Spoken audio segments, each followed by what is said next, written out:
I would have like really, really strong contractions and stuff like that. So my main oh, she is tripping. If you don't get, did you lose your mind?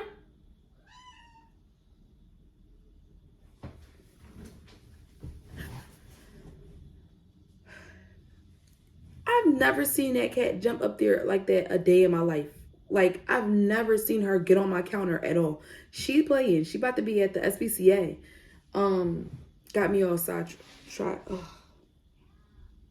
discombobulated.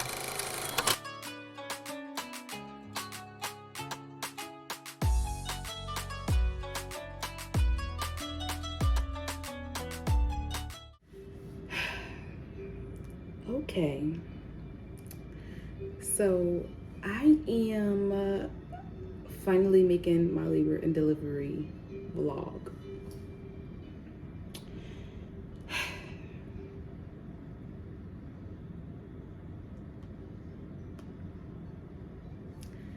My son is officially 2 months old, and I'm literally just now sitting down to make this video. I wouldn't say it's been hectic, but it's been busy, especially with me trying to like edit and of course like be in mommy mode 24/7 with the older kids in school, and then the toddler being a toddler, and then having like a brand new baby. You know, you got to learn your baby and whatnot. And he has real bad gas. Now it's getting a lot better because now I kind of know like what's triggering it or whatever. I never had this problem with any of my other kids, but dairy of course causes gas in breastfed kids, and like amongst other things that you eat or whatever that passes through your milk.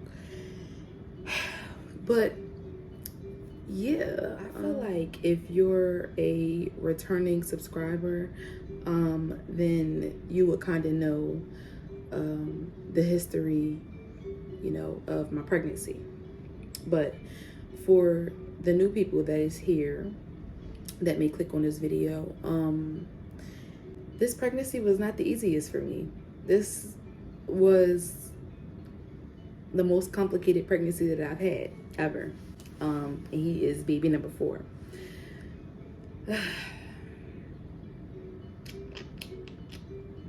I think that he set the standards, right? So I did say like to my husband a couple years ago, like, listen, I'm not having any more kids after 25, and I'll literally be 26 this year in June.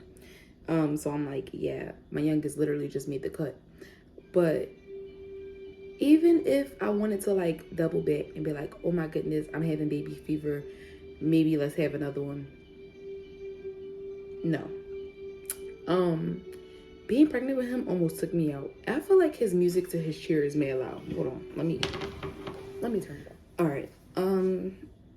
Yeah, I feel like he almost took me out. Okay, literally. Well, not literally, but like physically for me, it was so exhausting. So when I first found out that I was pregnant, of course I was excited. My husband was excited.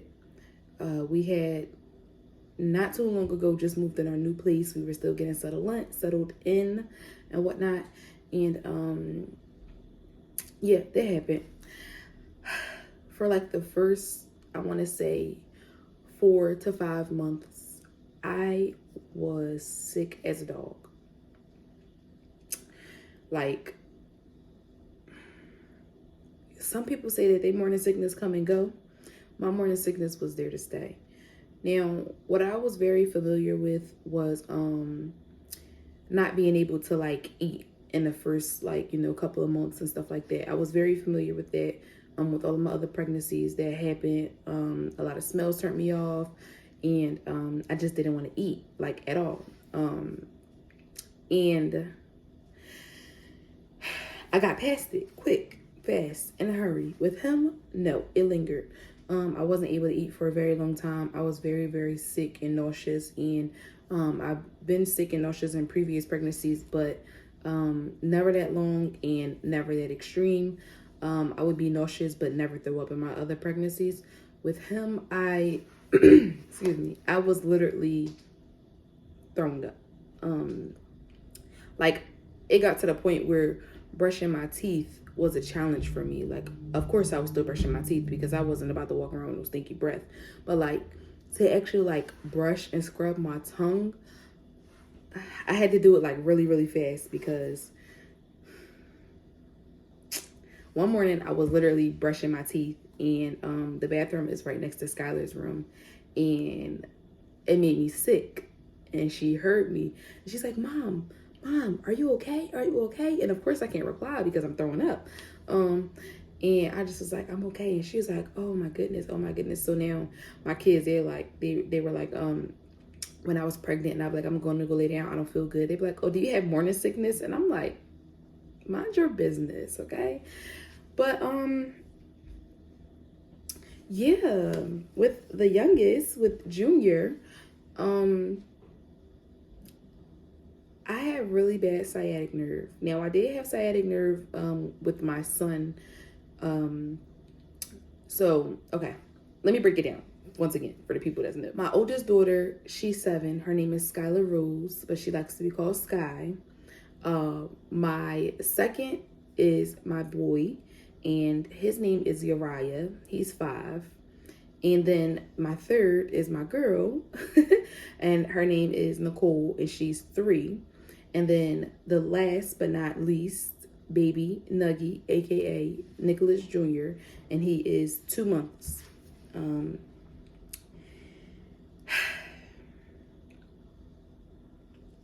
Our house is interesting, like, all the time.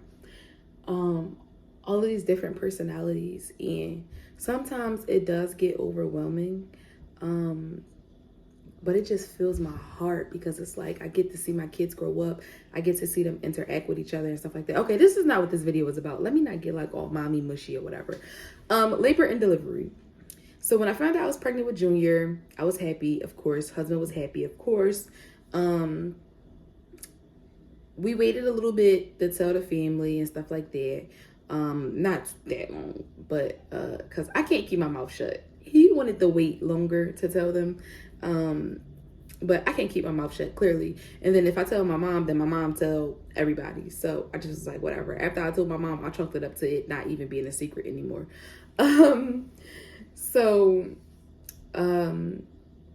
Went to, of course, like my first appointment. Everything was good. I just had really, really bad morning sickness. I literally could not get out of the bed for a couple of months. So my husband was literally like catering to me. And once I finally got out of that phase that I can't get out the bed and do anything, I would like get out the bed and like try to do like little things. Cooking for me, I couldn't really cook and enjoy it because the smells. And then by the time I kind of got past the smells, and I was able to actually eat, I was already far along, like in my 3rd trimester, and he was already big. So it was like, as soon as I take a couple bites of something, I'm full. So I couldn't even really enjoy my food. But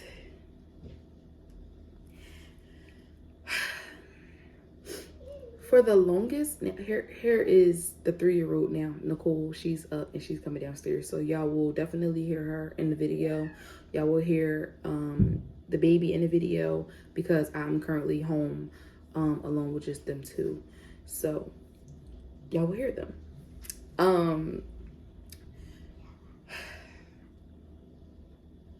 don't remember what I was saying. This is probably why I should have like wrote something down to stay on track.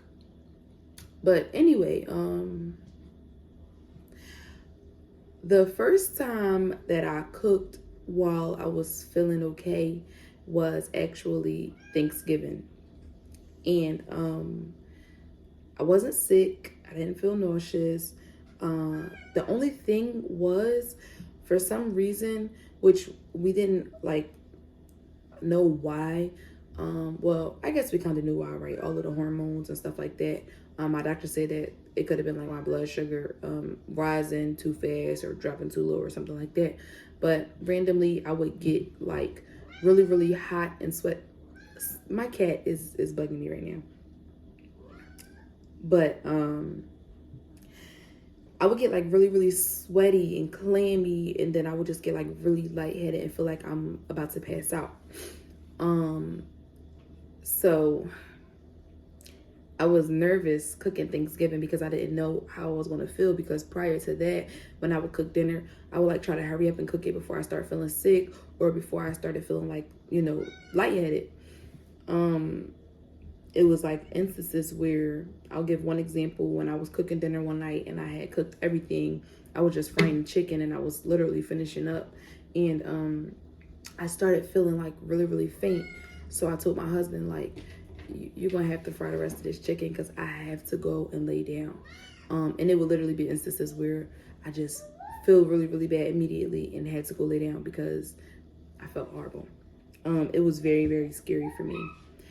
But as far as like pregnancy, being pregnant with him, I want to say the most challenging things for me was the really bad sciatic nerve, because he was pushing down.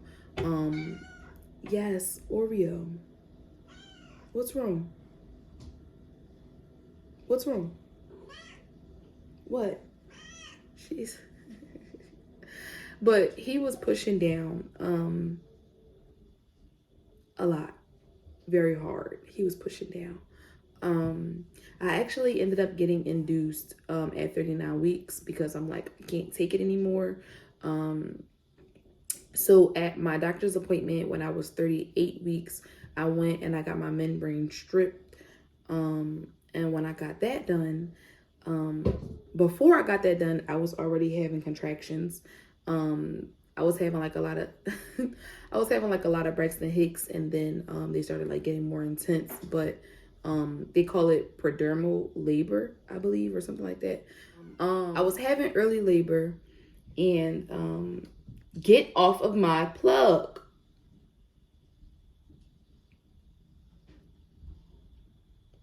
So I told them I did not want to wait, and like I wanted to go into labor naturally on my own. Like one of my things that I've always wanted was I wanted to naturally go in labor on my own. I wanted like my water to break on its own, but that's just not what my body do. My body will jumpstart labor, but all 4 times I had to have my water broken. But I was telling them that I wanted to be induced. I don't really know that I'm in active labor. I only really start feeling my labor pains right before it's time to push. And depending on like how far away we were from the hospital and stuff like that, I didn't want to risk it. So in the beginning, when I found that I was pregnant, I wanted to have a home water birth. It was perfect. I found the place, everything. It wasn't that much money out of pocket or anything, because when you have a home water birth, your insurance does not cover the home water birth. Your insurance might cover like the prenatal appointments and the ultrasounds, but it will not cover the actual birth. So I finally found a place that was like reasonable, because everybody else was like, yeah, we want $8,000 to $10,000 or da da da and stuff like that. So I ended up finding this place literally under $5,000. And I was like, okay, perfect. I have PKU. For some people who don't know what PKU is, I'll put it on the screen somewhere. Instead of me explaining it, it'll just be easier for me to just post the definition of it and whatnot. So I have PKU, and a lot of doctors aren't familiar with PKU, right? And they'll try to look at me like a case study and be like, you've never been on a special diet, huh? And stuff like that. So when I found this midwife who had experience with somebody that had PKU, she used to be a nanny, and the kid that she was a nanny for had PKU, so she was very familiar with it. So I was like, wow, it's finally like a medical professional that I don't have to explain, what PKU is, because I guess it's rare or whatever. I don't know. I don't know what the stats are on PKU, whatever. But yeah, it was like a breath of fresh air, not having to explain what it was and stuff like that. And I felt like more reassured, and she was going to be the one to deliver the baby at home. Well, I don't know. I just started getting a feeling, right? That I wasn't 100% comfortable with the idea of having a baby at home anymore. Once I started asking more questions, and I was asking them, like, well, how long do you stay after me giving birth to the baby? And it just was like, oh, we only stay about 3 to 4 hours, depending on like how good you're doing, and how good the baby is doing. And bless you, baby. And I wasn't 100% comfortable with that, only because this is not my first baby. This is my fourth. And I know the things that go on within the first 24 hours of giving birth, which is immediate uterine massages that prevent you from like blood clotting. They keep an eye on your blood output, making sure that you're not bleeding too much, and stuff like that. And it was nobody but God that guided me to just deliver my baby where I had the last 3. Because after having Junior, I actually developed a blood clot in my stomach. And they were like, yeah, you have like a blood clot. It wasn't huge or anything. And then the doctor was like, well, like I have to get it out. Like, because if it don't come out on its own, then it's going to cause like more harm than good. So I'm going to back up. I'm going to go back to the blood clot, but I'm going to back up. I got my membrane strip at 38 weeks.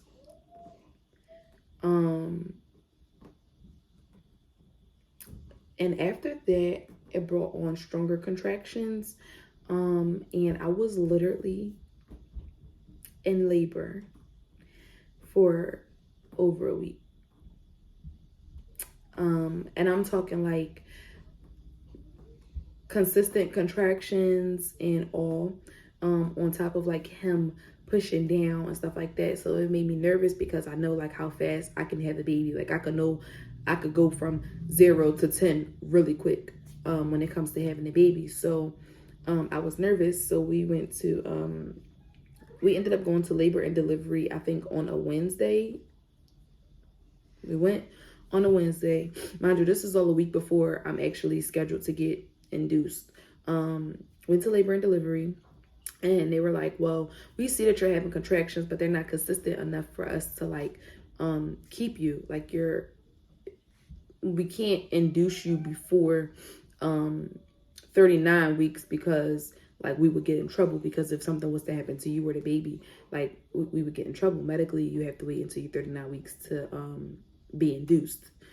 So I'm like, okay. At first I didn't know that, and I didn't understand that, because I was like, if I'm here now and I'm telling you I'm having contractions, just give me the medicine so I can have a baby. Like, what's the difference? I'm literally about to come on Tuesday. Like, what? This is Wednesday. Like, just give me the stuff. But once they told me like legally we can't do it, and then I was just like, okay, I understand. Maybe I should have led with that. But I still was like not comfortable with going home, because I'm like, I know my body and stuff like that. And, it felt like I was ready to have that baby. So they were like, well, we have to discharge you because we need the room, which was, we were in that labor and delivery, or it wasn't even labor and delivery. It was triage. And like, it was the triage floor, but only for prenatal triage, basically. And we were there, and it was like maybe like one other patient that was there. The rooms were empty, but I'm like, whatever. So I was like, okay, cool. I'ma just go to the lobby, and I'ma just like walk around and stuff like that. And I had all of my kids at University of Penn on Spruce Street. And so I'm gonna just go to the lobby. I'm gonna walk around, and it was pretty late or whatever. Because I ended up calling in. I told them that I started losing my mucus plug, and they were like, if you lose your mucus plug with blood, then come in. And I was like, well, I did. And she just was like, okay, well, come in. So I did. Well, it didn't go that smooth. They were like, okay, call back in 30 minutes if you don't hear nothing from us, or whatever, to see if you should come in or not. I ended up calling back, and they were like, yeah, come in. I called them back like 2 hours later because they never called me back. And then she's just like, oh, you should have been called back. And I'm like, ma'am, that wasn't my job. Like, y'all said that y'all was going to talk to the on-call doctor and then y'all was going to call me back. But I was just like at home killing time, like prepping stuff because my parents came over to be with the kids. So I was like making sure that like I had cooked for them, making sure that I had certain things laid out because my kids, my oldest two, they go with their biological father over the weekend. So I was making sure I had everything laid out just in case they did keep me and stuff like that. So like I was killing time. Or whatever. And I was still having contractions, but it wasn't like really, really strong. Until like I would sit down and rest. So we went, they checked me, they were like, you're having contractions, not enough for us to keep you, blah, blah, blah. So we're going to discharge you. And I was like, I don't feel comfortable with going home. So they were like, well, we can't keep you here. And I really think it was an insurance thing where like, if it's nothing like really wrong with you, then they gotta like check you out. And then they told me like, well, you can like get discharged and then, you know, come right back if you wanted to. And I was like, okay, well, that's what I'm gonna end up doing. So I did. I went downstairs and I walked for maybe like an hour and a half. My husband and I, we ordered like Wawa, and we went back up. We went back up, they put me back on the monitor, and they like checked me, and they just was like, yeah, you're dilated and stuff like that, but he's still sitting up very high. Here he go, he about to start fussing. Here. Say hi. I'm talking about you. So we went back and they, you know, checked me again to see like if anything changed. To see like how much I was dilated. And you want your binky? No? Okay. I didn't change. I think I was at 3 centimeters. But he was still sitting up very, very high. So they didn't see a change in it. So I was like, okay, cool. Went downstairs, walked around some more, went back up. They were still saying it's the same. I'm like, all right, whatever. Ended up going home. And then I went back the next morning because at that point we ended up getting discharged and getting home maybe around like 2:33 a.m. And we went home, we got a little bit of rest, we ate, I took a bath, and then I ended up going back later on that day. And when I went back, they were like, it's still the same. Like, you didn't dilate anymore. He didn't come down anymore or whatever. And I just was like, all right, whatever. Like, I was getting frustrated at that point. And I think because I was so ready to have him because my body was like, I was tired, okay? Like, my body was in pain. Like, I was having really bad sciatic nerve. It was hard for me to walk. It was hard for me to sit up. I kept having really bad heartburn, acid reflux, like, it was horrible for me. Like, so when I talked to my doula, she was like, this is like a lot of things that you could do and this and the third, because I did end up getting a doula once I actually left the midwifery and went back to the hospital. I got a doula. And she just, you know, gave me like, you know, some exercises and stuff that I could do, the mild circuit, and stuff. And so I did, and it did like kick up like contractions and stuff like that, but still not enough for me to like actually give birth. So I ended up giving birth on my induction date. When I went, it was good because I was already having contractions. So then they gave me like Pitocin to speed things up. And then I was kind of still having the same problem where I was dilating, but he was still up too high. So once they started the Pitocin, they would come in every so often and like up it to, you know, make my contractions come more so I can dilate more so we could try to get him down. We tried like different positions. I was like on the birthing ball. I like they positioned the table where I could be like sitting up with my legs like kind of hanging down and stuff like that, trying to use gravity.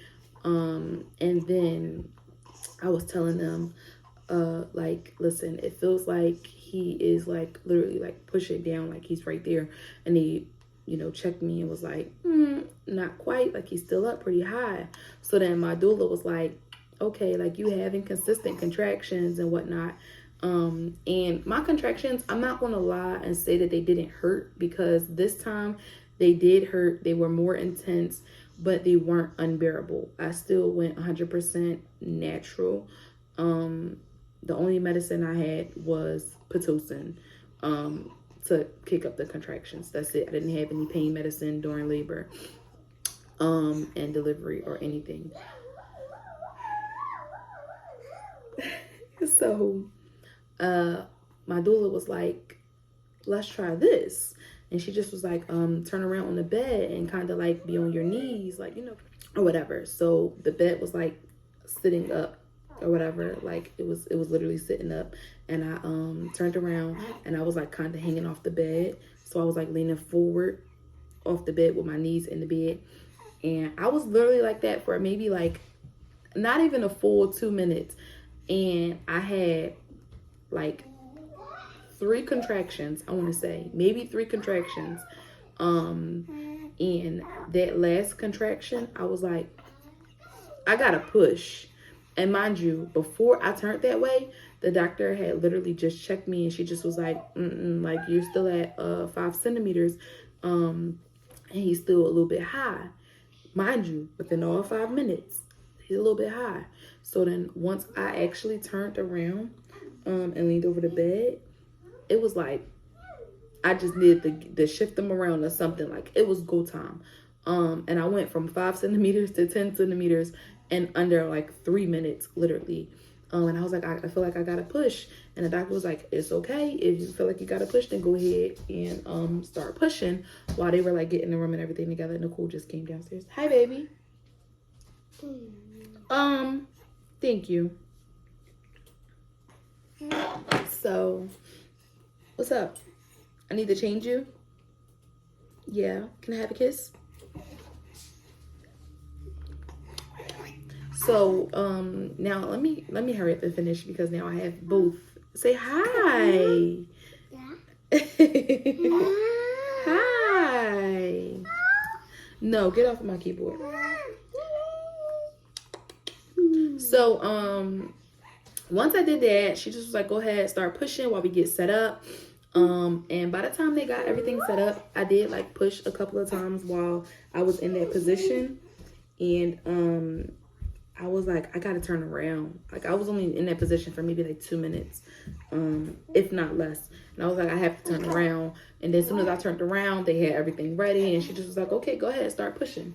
So I had requested to have a mirror so I could see him come out. Because we wanted to record the whole thing, but they were like, you could take pictures, but you can't record. I don't see what the difference is. If it's going to be pointing at my hoo-ha, y'all faces aren't going to be in there. I guess for medical reasons, if something was to go bad or whatever. I don't know. But anyway, so I had the mirror there and I was pushing.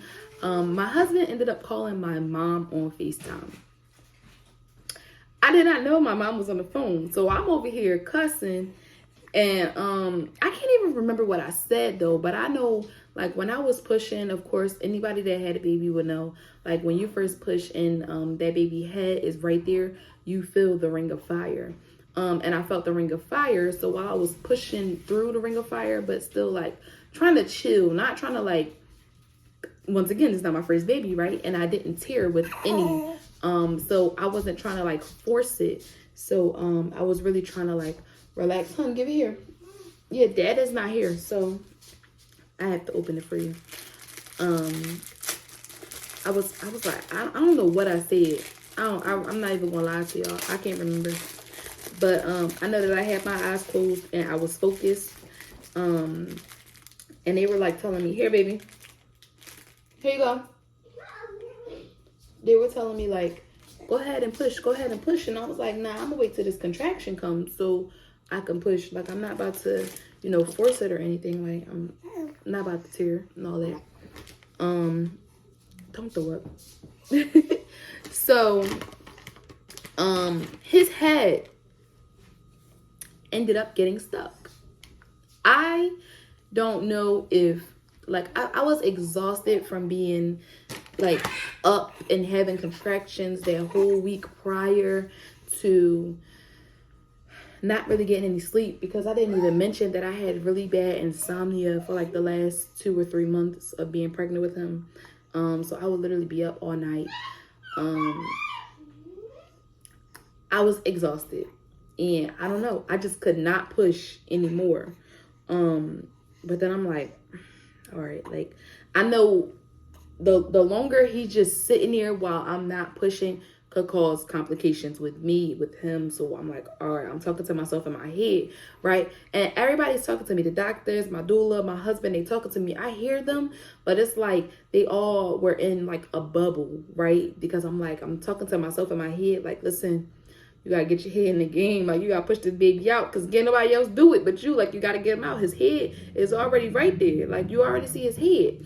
So they were like, you wanted the mirror. You're not even looking. Her eyes is closed and stuff like that. They didn't even know. I was meditating. I was preparing myself. I was trying to talk to myself, all of that, because I'm like, as soon as I get through the ring of fire and get his head out, it's cool. It'll be game time. No, his head comes out. I'm like, okay, cool. His shoulders get stuck. Like, for some reason, I don't know why. This baby is the longest baby.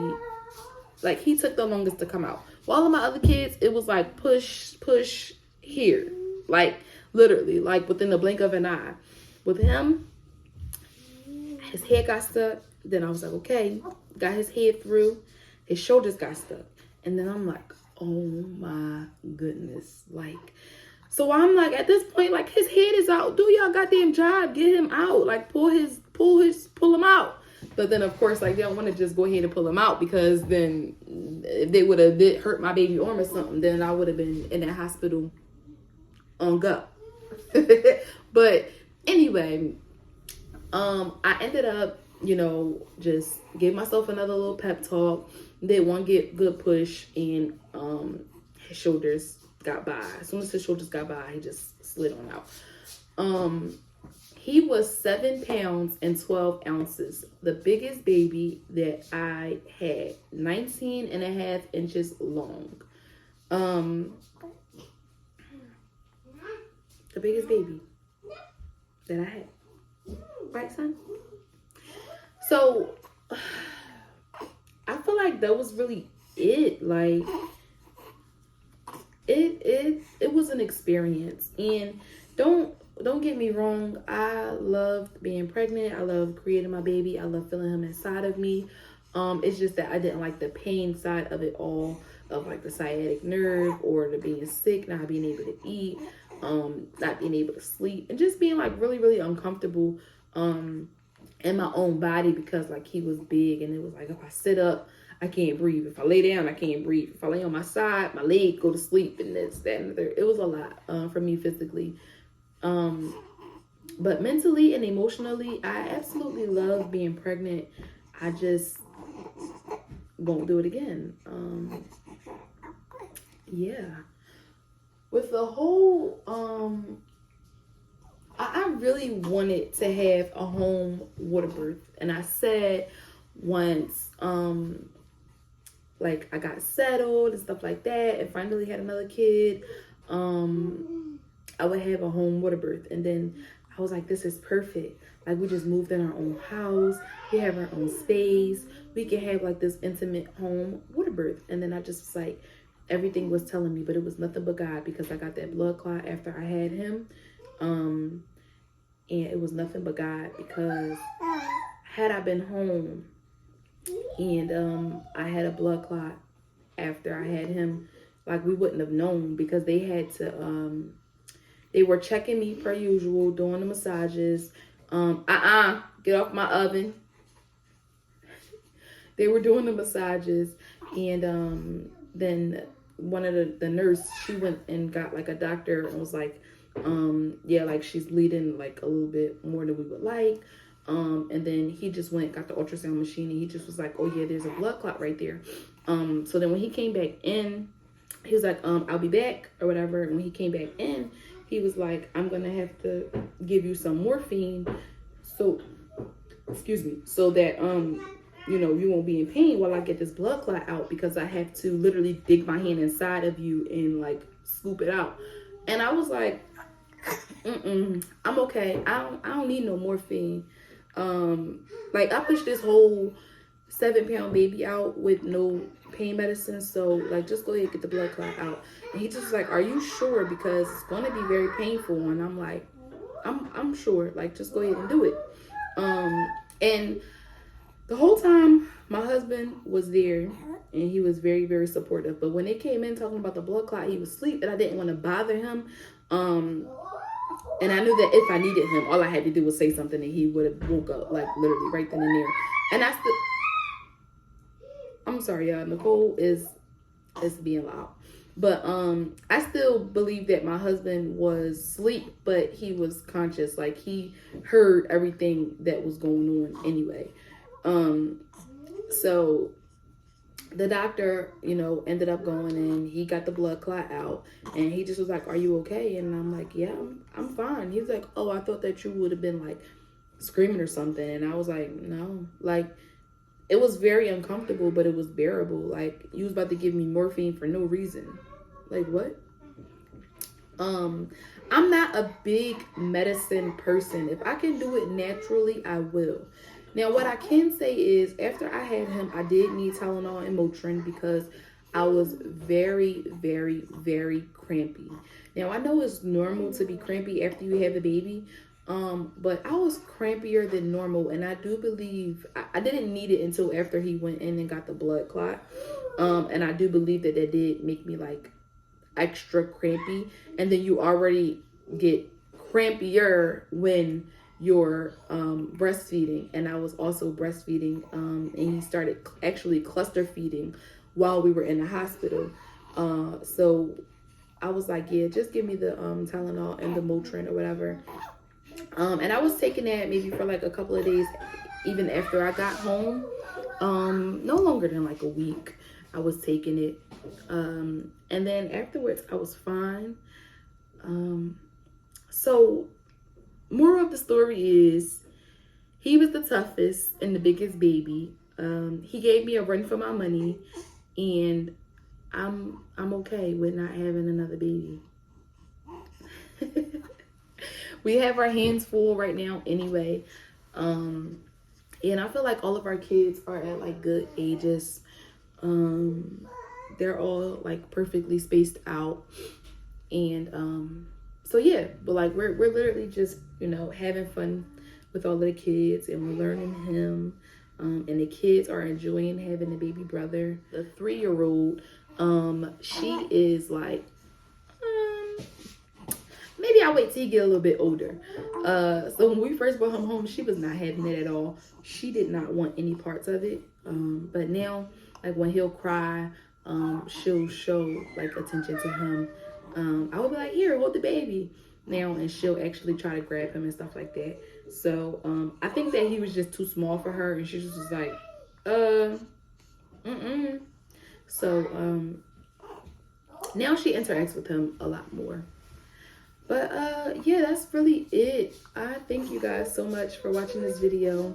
If I didn't answer anything, or if I skipped past something because I was trying to hurry up while they were kind of acting okay, just leave a comment and let me know if you have any questions on something that I may have missed. Look, now he has hiccups. Feel free to let me know if I missed anything. Other than that, like, comment, and subscribe, share the video if you can, and thank you. Bye.